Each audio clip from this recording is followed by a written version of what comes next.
All right, Steve. Steve, where'd you grow up? Where are you from originally? Antelope Valley, California. Tell me about your family. I was raised mostly by my grandparents. My mom and dad are both junkies. My mom's a heroin addict prostitute. She's in Bakersfield now. She's the only one I do talk to still. My dad was a crack addict. Didn't really have any connection with him, you know. Like I said, I was raised by grandma, so You were raised by your grandparents. yeah. How would you describe your childhood in general? Good. It wasn't bad. I did see things I shouldn't have seen. Of course, you know, the drugs were a big part of that, so I became addicted to drugs as I got older as well, so When did you start playing around with harder drugs? right around 14 or 15 years old. So around the time I became a dad, so yeah. I had my first kid at 14, At 14? and I think I was using heroin at 14. Really? Yeah. And the mother of your child is, She's sober now, but she was using as well. how old was she? She was she's 2 years old, 16 years old at the time. Yeah. She was using heroin as well. She's the one that got me into it, so. Any traumatic events or anything like that in your childhood? No, nothing. Besides never seeing her parents, I mean, That's traumatic enough. that's as traumatic as it really got, you know. Nothing too crazy. Um, as far as I'm concerned, my brothers and sisters went through a little bit different stuff. You know, they were raised with my mom and dad. They're older than I am, so I'm sure they went through a lot different. Do you think you were better off to Yeah. have been Oh, yeah. protected from them? Oh, yeah. My mom is very straightforward with what she does. You know, she has no concern of anybody else. Just does what she wants. She's actually a really nice woman. She's cool, but she's lets everything hang out, you know? It's too much for me. I'm How too far did you go in shy. school? Excuse me? How far did you go in school? I went to ninth grade. I didn't go much further. I was bored of school at a very young age. Like, just didn't concern me. You know, I had my first kid really young too, so yeah. So what'd you do after that? I got really into working. I started working at a young age. Worked for this AV patio in Fireside, doing fireplaces, cleaning chimneys, and driving trucks. That's how I first started driving trucks. And then after that, from 16 to 22, I drove like big rigs, Class A vehicles, things like that. So, All while you were using? all while I was using, yes. I was using and working all the way up until about a couple years ago. So And what are you doing now? now I am homeless on the streets of LA. And using fentanyl? I'm using fentanyl and crystal, I cavi or crack. So What do you mix the two? I mix all three. All three. Yeah, The crack and the meth I do it all. Yeah. will give you a little. Yeah, gives me I guess the comfort I'm looking for. You could say. Well, the fentanyl will put you to sleep, Yeah, it helps me relax a little bit. and the other ones keep you up. Yeah. It's that big old jumbled mix that it's what I'm looking for, I guess. How do you support yourself now? I'm a booster. I boost, I steal things, You're a thief. I'm a thief. Very much so. Not proud of it, but it's what I do. It's how I gotta make money and I gotta eat. Have you So, been caught before? excuse me? Have you been caught before? Oh yeah. Yeah. Probably 4 or 5 times this week. 4 or 5 times this week. Yeah. And what do they do? I got a big arrest record. Usually just get let out, you know, 24 hours. They're pretty quick with it. It's one of those things, so they don't really hold on to it too much. If it's a misdemeanor or anything, over $900 is a felony, so you just don't go that high. What would you say is the biggest factor in why you're in this situation today? It's similar to what your parents were going through. So basically, my daughter was murdered when I was 22 years old. Somebody came into our home in the middle of the night. I was asleep the night before. Me and my wife got really drunk, Xanax, whatever else, you know. So it was hard for me. I didn't really know. I didn't hear anything. I didn't know what was going on. They had to shake me awake, and when I did awake, There was a man in our house who had, I didn't know at the time, had raped my daughter and choked her to death, you know. So I killed him. I went after him.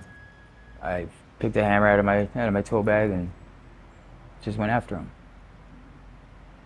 Wow. Yeah. How old are you now? I'm 37 now. So this happened 15 This years ago? happened a long time ago. Yeah.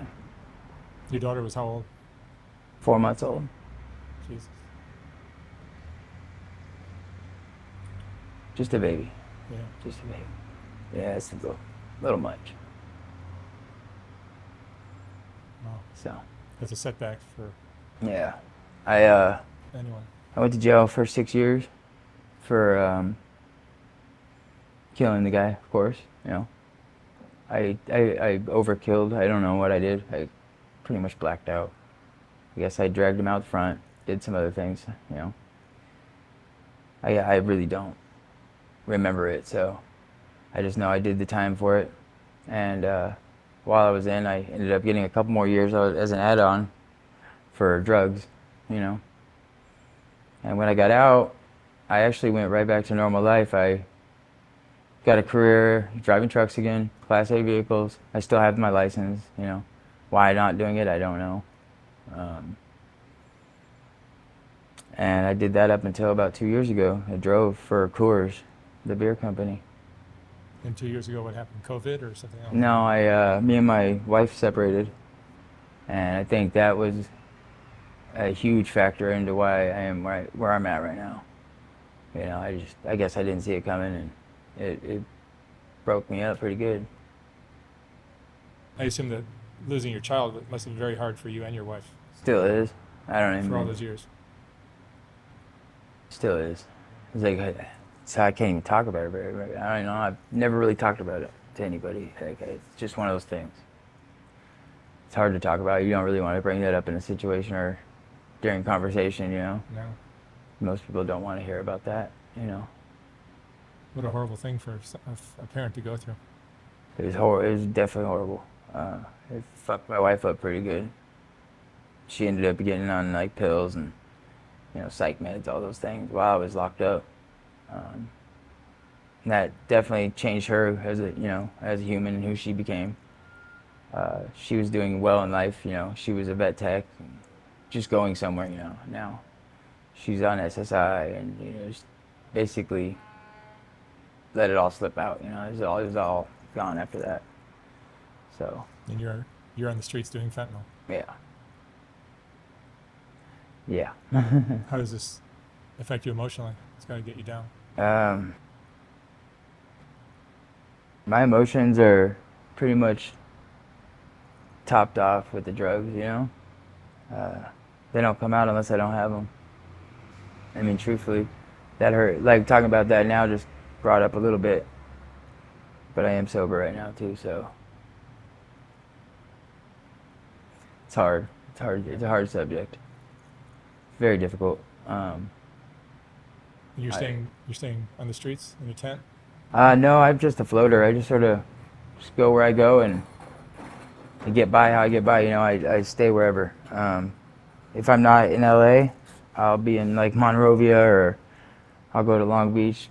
Anywhere away from here usually. I don't like this place very much. Yeah, this is not a place for anyone. LA is not a very livable place. Well, downtown for sure. Downtown for sure. It's very dangerous. Being here for the last 2 years, I've seen some things down here you just couldn't believe, you know. Like what? Just the people. I mean, the people out here. How I guess our government doesn't do anything for anybody out here. It's pretty sad, you know. Or maybe they're just not doing it for themselves. I don't know. But it's pretty hardcore out here. The drug use. You could do it. You could use your drugs right in front of the cops. No one will stop you. Do you feel helpless against your fentanyl addiction? Yes, very much so. Right now I do. I'm looking into actually getting into a rehab type situation. I want to be done with it. It's been too long, too much. You know, I want to get some stuff done for my family. My wife wants me to come home, which is amazing. I didn't expect her to say that, but yeah. That's nice. My kids, I don't talk to them very much, like I should. And that's all because of the drug use, you know. Do you have other I'm children? ashamed of it, you know. I'm ashamed to be who I am right now, you know. Do you have other children? I do. I have 4 kids. 4 kids. Yeah. I have 4 children. 19, 16, 13, and 9. 2 girls, 2 boys. What's your biggest fear? Dying alone. Pretty much. Yeah. Dying in a tent or somewhere. You know, from the fentanyl. Have you OD'd? Yeah. Good handful of times. Yeah. Yeah, it's scary. And I actually just did recently. Like 2 weeks ago, I OD'd. And that's when I just thought about the rehab thing, you know. I need to get into it. I need to do something different. So, or I will die out here. Right. So, Happens every day. I see it every day. Saw one yesterday. You know, I tried to help the kid, and sometimes you just can't. It doesn't happen all the time, you know. Even with the ambulances, you know, it sucks. They come and they still can't get them. And If you had your life to live all over again, what would you have done differently?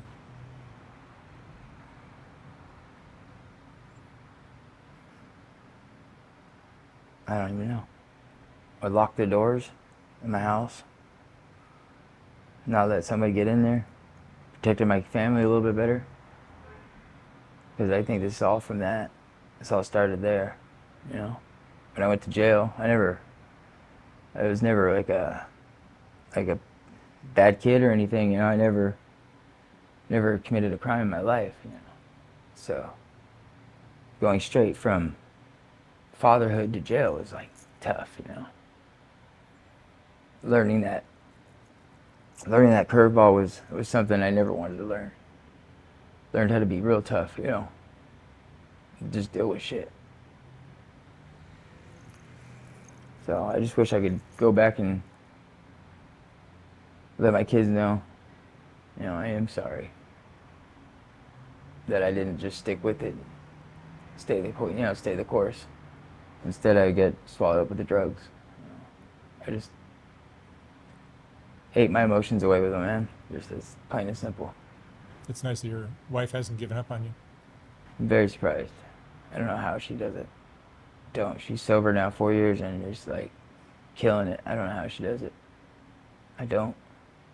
She found a way to love herself, you know? Like, how the heck you do that? It's pretty cool. Yeah, that's really the key, isn't it? And I think so. Like, that's why I want to get into a good rehab or something, you know. I just need to talk to people, I think.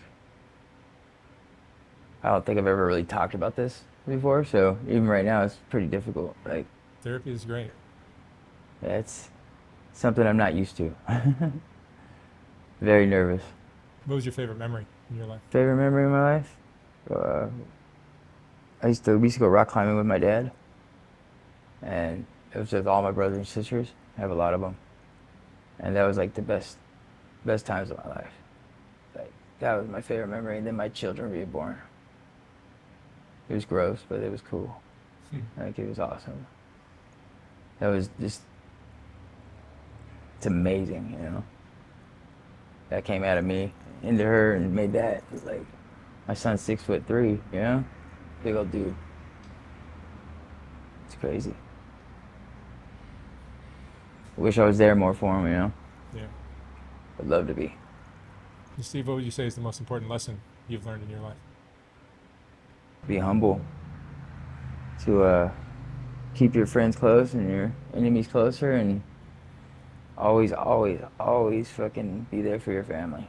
Like, because like coming out here and having nothing and nobody, it sucks. You know? It sucks. So if you could change it, go back and do whatever you got to do to make things right with your family, man. Like, that's like the number one thing, you know? All right. Wish I could. I think I can. Just got to do it. Yeah. All right, Steve. I wish you the best of luck with everything Thank you. with your family. Thank you so much.